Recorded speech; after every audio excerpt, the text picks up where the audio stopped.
Welcome to Harvest Group Institute. This is a new series of webinars that we're going to be doing every so often, and we'll let you guys know when they're coming out and where you need to be and things like that. So we're happy to have you. This is our first one, so it's exciting to us to be launching in this direction, to be able to reach you guys when you can't make it to our seminars, when you can't make it to our city, and you can't make it to our office. We're going to have webinars. You can go online, click on the links, and you can hang out with us, talk with us, ask questions. Eventually there will be live chat and things like that. So we're excited to be moving in this direction. This is O'Neal Continell. He is the head of our leadership committee, helping the company move forward, helping it grow, helping to develop and build individuals in their personal life and also in their business development as well. So say hello to everyone. Hey everyone. Excited to be here. Yes. I'm excited as well. And so we just wanted to hang out with you guys and say, hey, talk a little bit about what it takes to be successful, what it takes to hit your goals, what it takes to, you know, get to a point where you understand the dynamic between failure and success, that you can't have one without the other, and it's failing in a forward motion that is the thing that people have a hard time with. And so we wanted to talk a little bit about that. Can you share some ideas about that, O'Neal?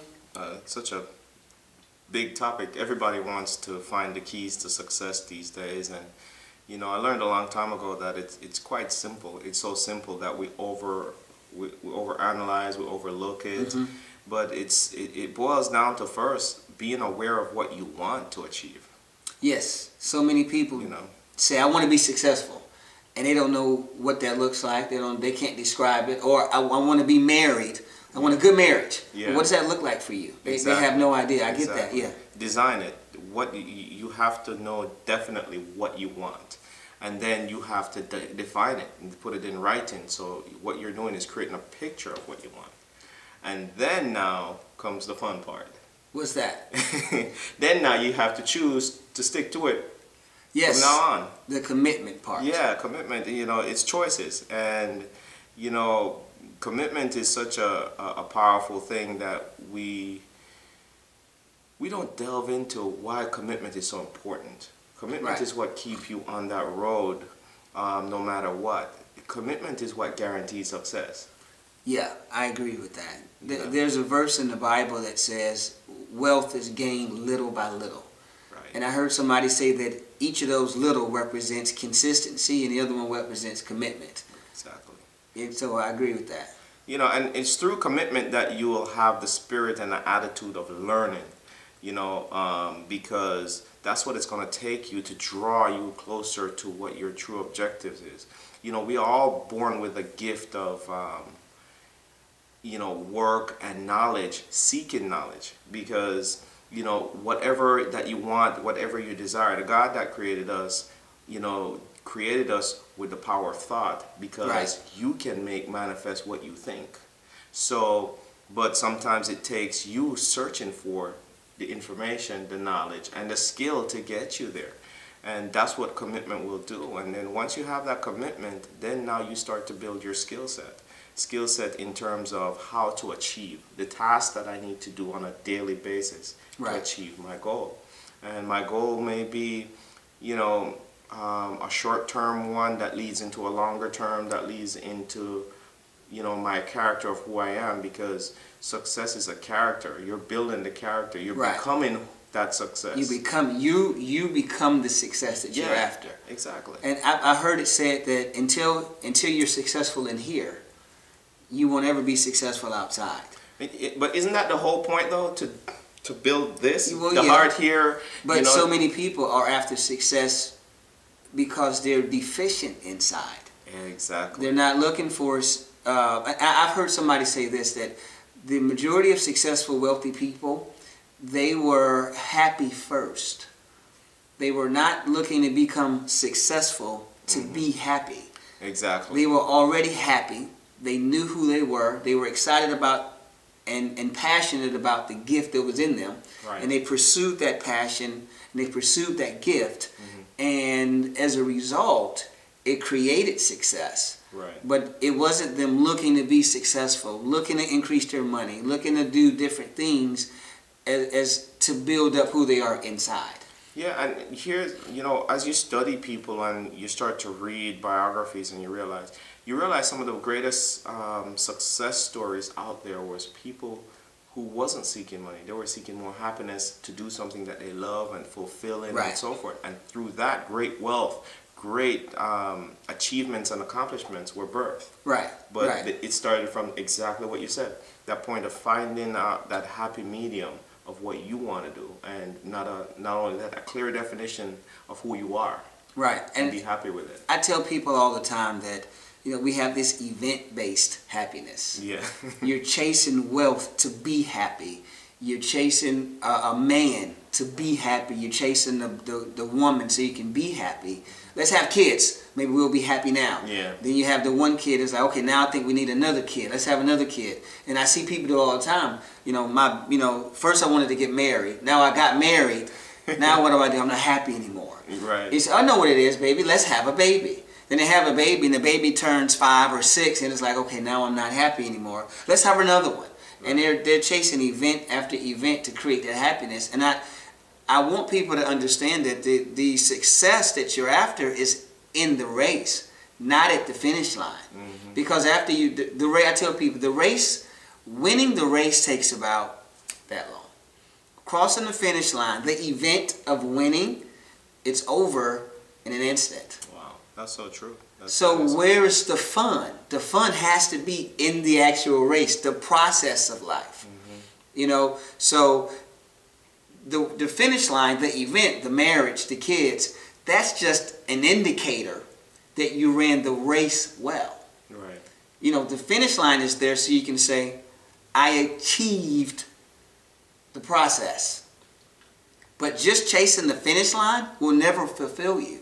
Exactly. Because once you finish the finish line, I got to get another race. That's so true. The interesting thing with what you're saying too is a lot of us often overlook that we have to continuously take a good look at who you are. Yeah. Yeah. Visualize, like you're saying, if you go from short-term success to short-term success and you're not happy, it's because you truly haven't clearly defined who you are and who you want to become. Right. And have a healthy view of that result. Yeah, I agree. Because the task, you've often said it, you want to make sure when you have seen that guy at 55, right, what he looks like, who he is. Mm-hmm. That takes away all the little pitfalls of short-term success. Right. Because you now are growing yourself, not necessarily your accomplishments. That helps to mold the person that you are. Yeah. But it's not just one area of accomplishment. It's not just finances. It's not just relationships. It's not just whole it's success. the whole Yeah. success. So which is pretty cool. And a lot of us are devoid of that because we're looking at financial. Some people are so targeted on financial success, right, that they don't understand the other elements that create that type of success. Yes, I agree. If you just have money and you have no friends, nobody to share it with, no wife that trusts you, your kids don't like you, right, there's no point in it. Right. You got to have a whole success. I want to be, like you said, I want to be 55, I want to be 60, and I don't want to have to work. I want to have grandkids that love their grandpa. I want to have a wife that we're able to travel and hang out. Right.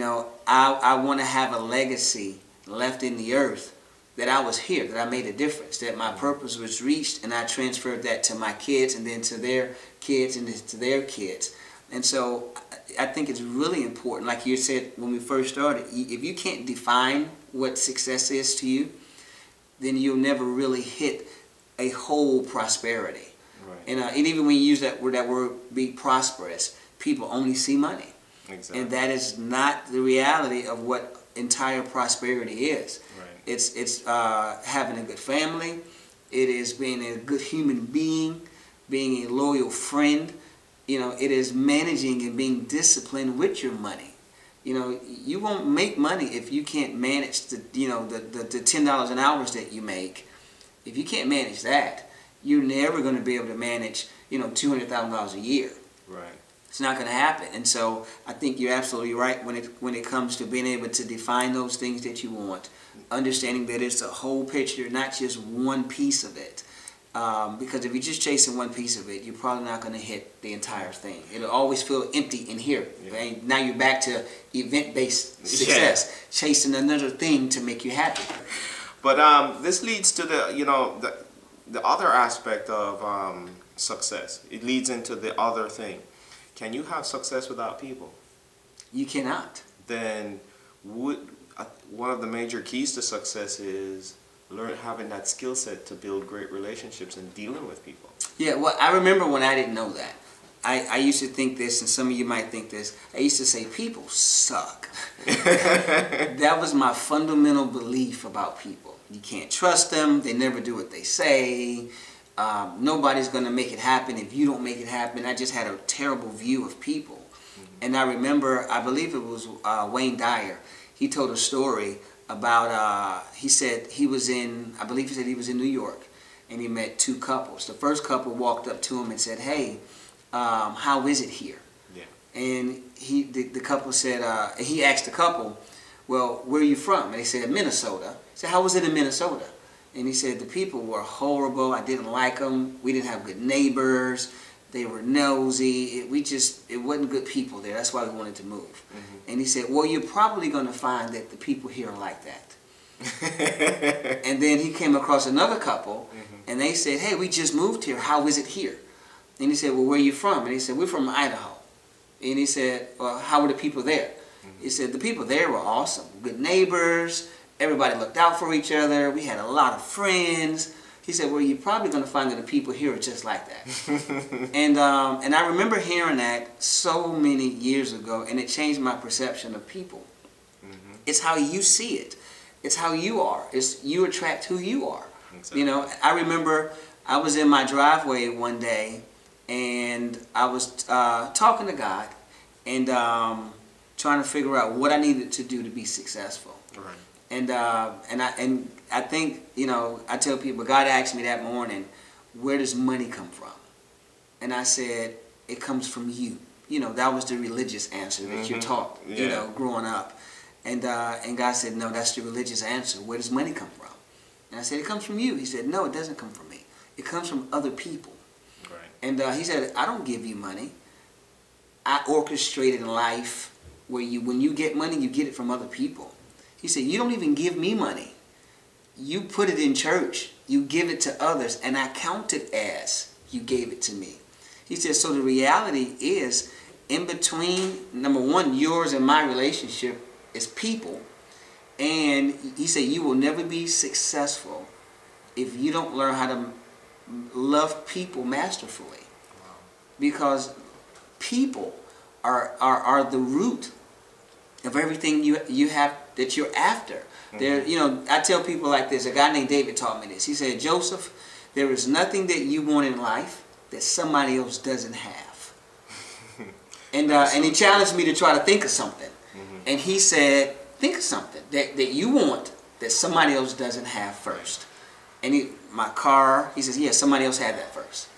The dealership had it first, which was tied to somebody else approving you. Right. The food that you're going to go home and eat, it was in the grocery store, tied to somebody else who owns that grocery store. So, and I couldn't figure. I said, okay, marriage. He said, no, you want sex? That's tied to that lady. Exactly. There's nothing you want in life that somebody else doesn't have. Mm-hmm. And if you don't learn how to master and create great relationships with people, you will always hit a ceiling in your ability to be successful and to create what you want. So you're absolutely correct. You can't be successful without other people. Right. And people don't want to be around you if you don't love them properly, if you don't understand the dynamics of communication, relationship skills, loyalty, friendship. Nobody wants to come around you, and who will help you build your success? One of my mentors, Buona, you know Buona. Yeah. He told me this. He said, if people say it's lonely at the top. Mm-hmm. He said, Joseph, if it's lonely at the top, you didn't do it right. You should be taking people with you along the way. Right. You should be gathering friends along the way. I have to commit to becoming a better me And the measuring stick is the people that I work with, Mm-hmm. the relationships that I build to help me create this picture. Right. So who do I have to become, okay, to have people that will pour into me, pour wealth into me? Because, you know, you talked also about money, and people don't understand. Money is just a description for something else. Money is a description Right. for currency. What is your true currency? It's the value that you bring to the marketplace, to the society.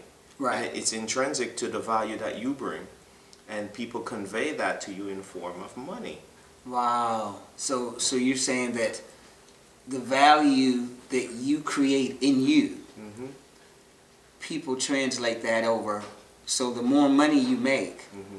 basically, well, I'll put it this way: the more valuable you become, the more money you'll make. Exactly. Okay. The more currency you will generate.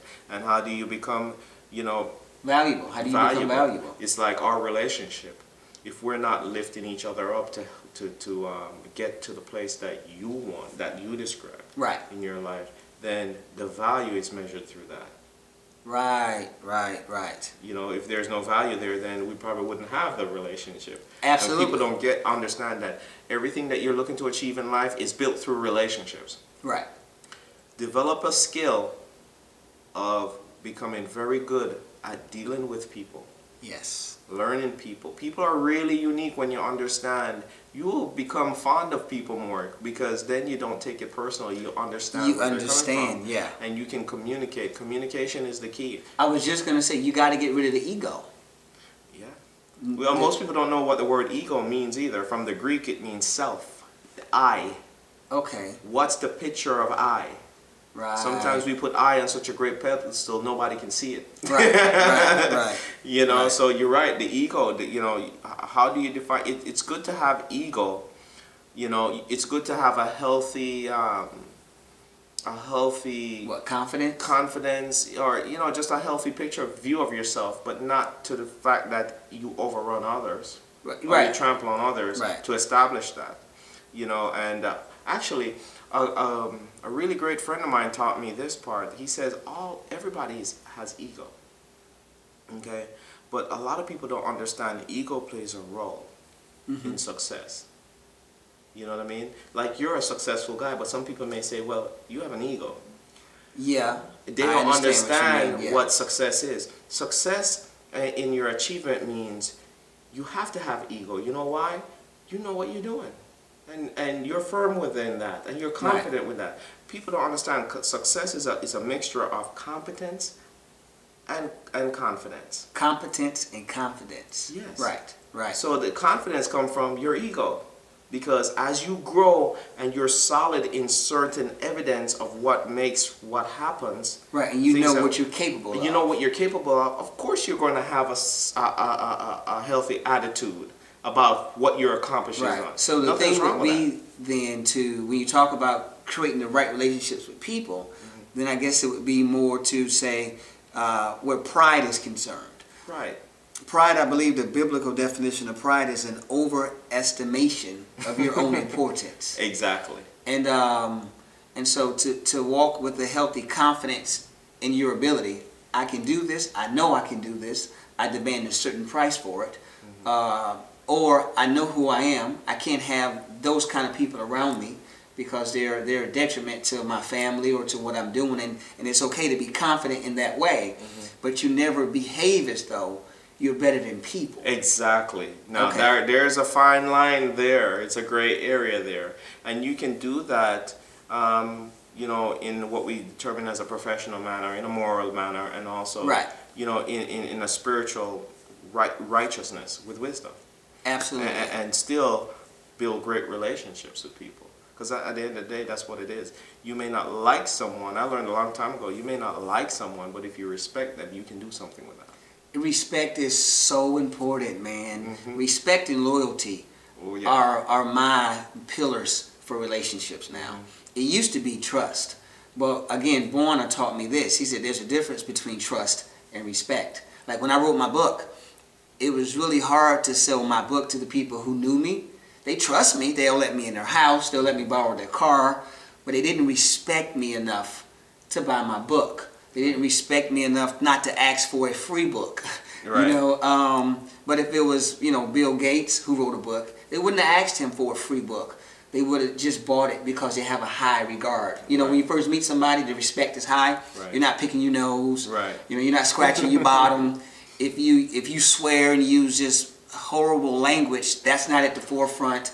You know, I've met people who smoke, and I didn't know they smoked until about 60 days into the relationship. Wow. Because their respect is so high. Like, I don't want Joseph to know I smoke, but now I trust him. It doesn't matter. I'll let you know. Yeah. And when the trust is high, the respect goes low. Yeah. And so I'd much rather have respect, because even if I don't like you, but if I have a level of respect for your humanity, a respect for what you've been able to accomplish, a respect for you and in your field that you may be the deal, Right. I can honor that, even though there's different things about you that just don't click with me. Right. If I have a certain level of respect, we can build something, we can do something. And even I think what you said was right earlier. I have people who I didn't like a lot that I had respect for. Right. And after a while, because of the respect and honor is so high, you start to grow a fondness for this person. Right. And it's not through the traditional mindset for friendship. It's through, you know, you ever heard, you know, iron sharpens iron? So there's a friend sharpening each Yeah. other's countenance. You know, so I have a high honor and respect for you, and being around you makes me better. I'd rather have that definition of friendship. Well, Benjamin Franklin talks about that. It's called emotional intelligence. Yeah. You know, it's if you seek to see the good, that's all you will see after a period of time, and you can build good relationships. Right. And not only that, that's allow you to influence someone else too, because you know it takes relationship, and people don't understand. If someone don't know you, they won't get to like you. Right. If they don't right. like you, they won't trust you. Right. So through building a means of communication that grows and it becomes a relationship, then you can take a couple of roads. You know, you can continue fostering the results of that relationship where it may be monetary. You know, as you said, it may be someone that you don't necessarily want to hang out with, but you do good business together. Absolutely. You know, and you don't know over the course of time whether that relationship may transcend into where you can have some type of influence. You don't know until you take the journey, though. Right. Right. Into right. a relationship. Yes. You're A correct. lot of us prejudge and predetermine the circumstance and the situation before even the activity starts to happen. You ever walk into a room and somebody say, "Hey, I just don't feel this person, man." Right. Right. Right. You know, which is good because that's discernment. Yeah. You know what I mean? It's your natural God-given ability to say, "Listen, this is how I'm trying to protect you." But only if it's not through the filter of all of your issues.